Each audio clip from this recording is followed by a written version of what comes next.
Hello and welcome back to the channel. We're going to do another rifle cartridge review today.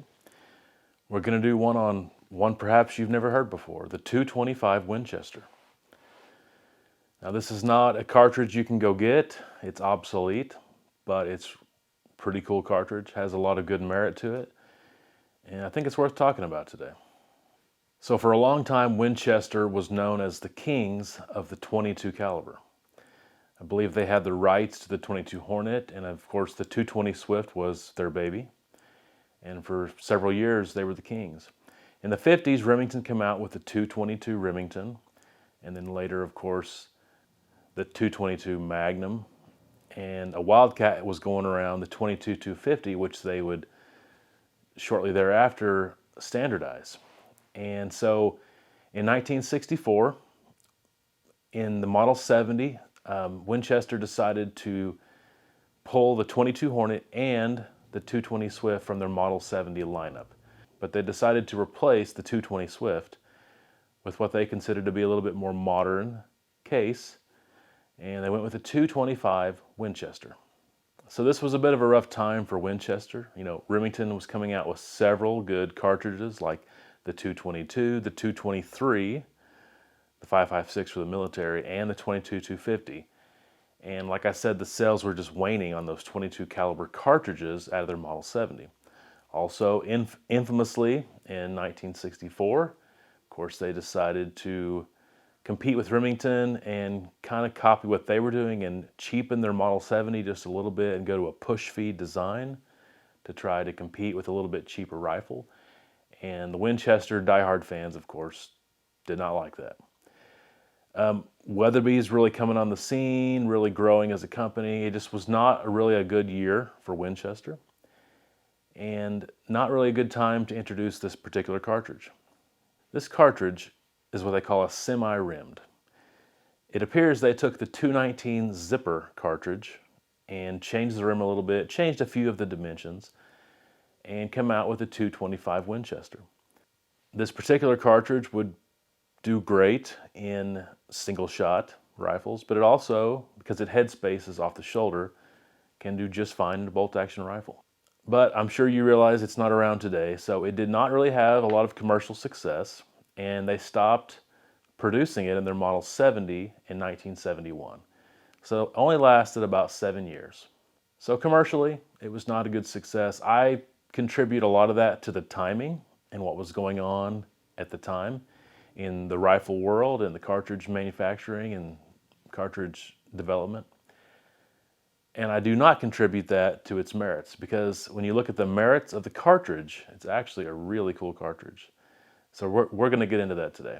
So if you want to know how the cartridge compares, basically it's the ballistic equivalent of the .22 250.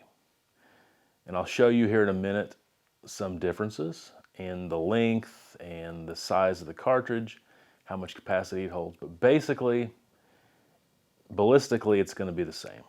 So if you like a .22 250, you like the performance you get from that cartridge, then of course you're going to like the 225.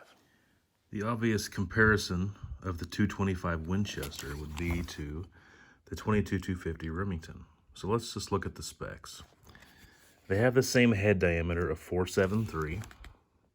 But if you look at the diameter of the base of the cartridge there, it's 467 on the .22 250 versus 422 on the 225. And then the diameter of the cartridge right before it gets to the shoulder is 406 on the 225 and 414 on the .22 250. So there is a lot more of a slope or a taper on the .22 250.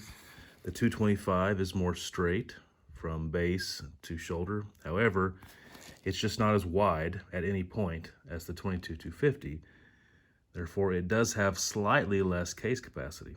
However, look at the length. 1.930 is the case length compared to 1.912. So you actually have a little bit longer case on the 225. Just throw this out there, 25-degree shoulder angle on the 225 versus 28 on the .22 250. Also, look at the maximum cartridge overall length of 2.5 versus 2.350. So the 225 is a little bit longer, a little bit different shoulder and taper contour. Same head diameter. It's rimmed versus not rimmed. And it's just not quite as wide. So the 22-250 is a little bit shorter, a little bit fatter, and has just the slight edge on velocity. So let's look at that now. Both of these have a 24-inch barrel and have a 1 in 14 twist. Let's look at a 55 grain bullet out of the 225. It's topping out at around 3,600. What about the 22-250? Same bullet, topping out around the same, 3,600. However, it might edge it out just slightly and get to 3,700. But for all intents and purposes, it's about the same. So as you can see, there's some differences in the geometry of the cases. And with all that said and done, the 225 will hold about 40 grains of H2O, and the 22-250 will hold about 47.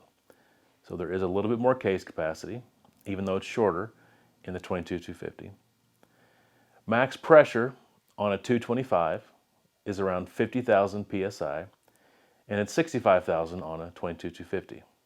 So if you're into cartridges that are very common and available, like 223 and 308, this is not the cartridge for you.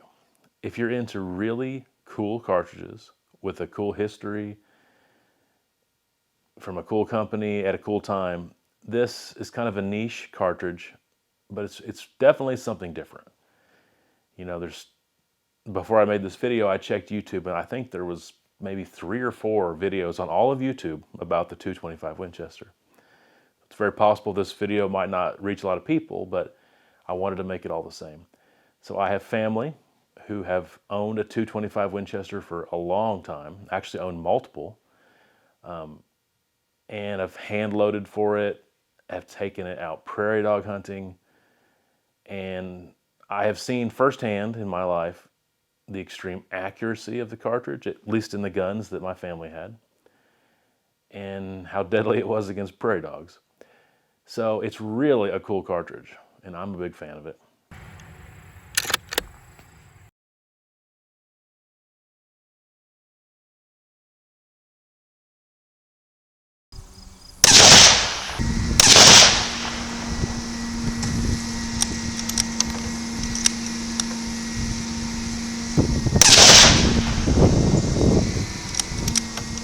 If you're thinking about getting into varmint hunting and looking for a 22 caliber, I wouldn't recommend the 225 just because it's going to be very hard to find components for it, such as the brass.